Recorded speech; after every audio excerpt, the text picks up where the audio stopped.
What's going on, guys? Welcome back to my channel, Austin Davis, and in this video we actually have a really good one. We have Sean Houchins with the socialmediapros.com. What's going on, Sean? What is going on, Austin? How are you doing? I'm doing just fine. It's early morning. It's about 8 o'clock. Usually we do these in the afternoon. We got a really good one for you guys today. We're actually going to be talking about Google Ads because one of the frustrating things that I come across a lot on my Facebook groups, the Pressure Washing Business Owners Facebook groups, if you're not in that, link down below, or in the comment section in my YouTube videos is, people are asking, about Google Ads. When you're first getting started in the business, one thing that's pretty attractive that you could do, I know Google always prompts you when you start a new Google My Business as, launching your first Google Ads. And I know it's nothing more frustrating when you're putting in your valuable dollars when you're first starting your business, right? Every dollar is valuable. And you're using it on these Google Ads and you're not really getting any results. So I wanted to bring in Sean and we're going to talk about the 3 things that you should really be focused on when you're launching your Google Ads. What are some things that you can pay attention to actually get those conversions up? So let's get right into it, Sean. You brought up a good point, and that's a problem when a lot of guys, they very first start or create their Google business profile. They get prompted to spend Google Ads, and if you're a newer business, you can be really tempted by this, but you definitely don't want to do this. And I reached out to you because I see a lot of the same questions over and over and over again in these Facebook groups, specifically your Facebook group, around tips for Google Ads. And I was like, hey,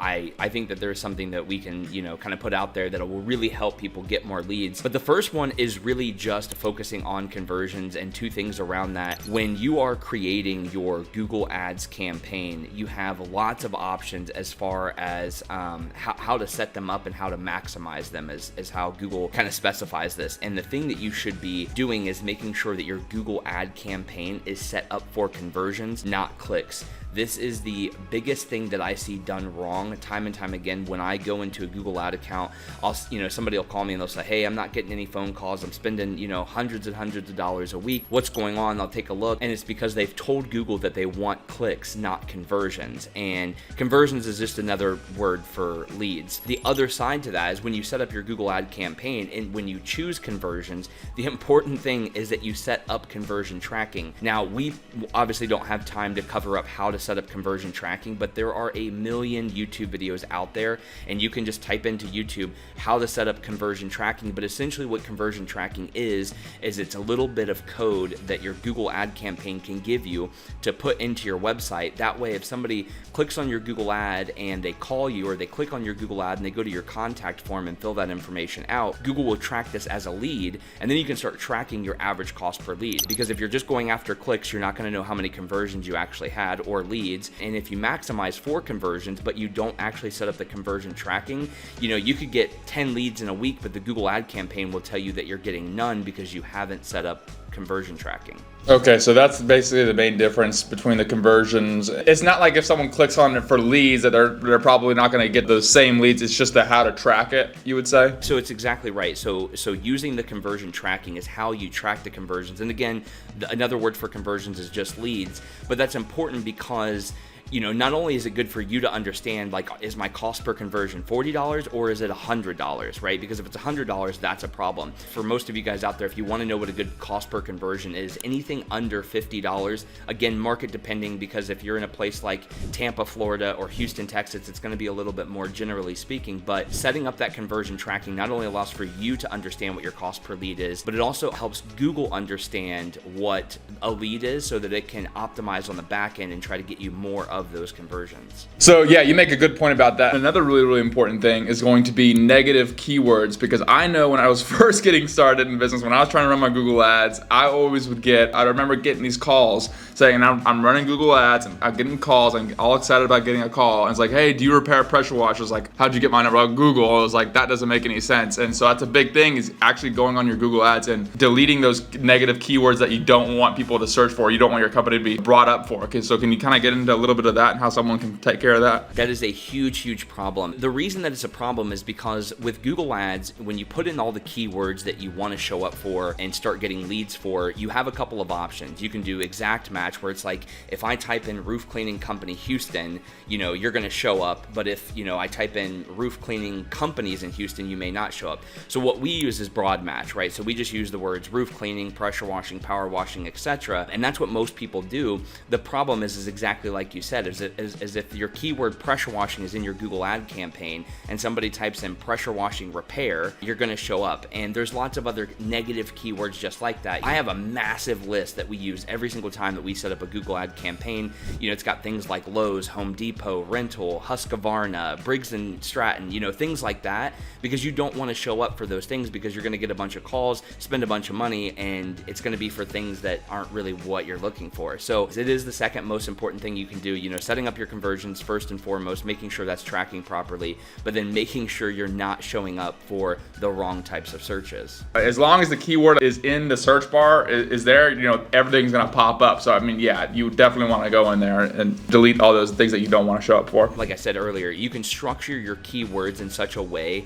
that you don't have to worry about negative keywords, but the problem is that's using what's called exact match, meaning that, you know, again, if somebody types in roof cleaning company near me, but you have roof cleaning companies near me, right, and if they don't spell it exactly how your keyword is, you're not going to show up. So you want to use broad match to encapsulate all of these broad relevant search terms, but you want to use negative keywords to stop showing up for the things you don't want to show up for. Definitely don't want to be paying for things that you don't even service. So that's a big one. I talk to, obviously, you know, probably 15 to 20 pressure washing companies a week, and the amount of people who tell me they're running Google ads, but they're getting calls for SH suppliers and pressure washing equipment repair and all that stuff is astounding, and really just setting up those negative keywords will eliminate all of that stuff. So we talked about the conversions to clicks, we talked about the negative keywords and why that's really, really important. Kind of coming full circle with all this, when someone clicks on the Google ad, they land on the website. Can you kind of talk about one of the last things that's really, really important when you're setting up Google ads, and, you know, what the consumer is clicking on is going to be a huge factor on the conversion rate as well? Yeah, no, that's a super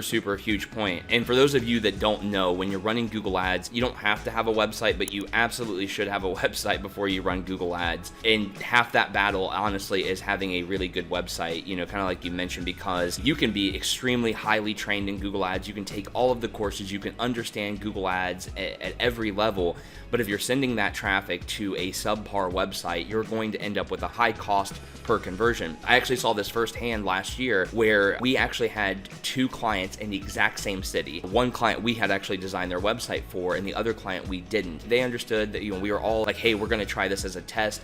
All the keywords were the same, all of the bidding, everything was exactly the same. The only thing that was different was the websites. And on the website that we had developed, the cost per conversion was around $40, and on the website we hadn't developed, it was about $85. And that, again, that was the only thing that was different. And it was at that moment that I realized how impactful having a really good website is. And I'm saying all that to say, if you have a website that you built yourself or built on Wix or paid somebody a couple $100s to build, I would maybe suggest not running Google ads and finding somewhere else to put that money, like yard signs or postcard marketing, maybe even Facebook ads, because it's not website reliant. Because the last thing you want to do as a new pressure washing business owner is sink a bunch of money into something like Google ads and not get any leads in return. And it really does take both of the pieces. It takes, you know, having a really good understanding of Google ads and making sure everything's set up properly, but the other half is making sure that you have an amazing website. Because if somebody types in roof cleaning company near me and they click on your Google ad because you've set it up properly, but they land on a website that's really subpar, they're just going to bounce and go to the very next, you know, listing that they see on Google. I think I realized that a lot. I think I knew it all along, and I think I'd like to say,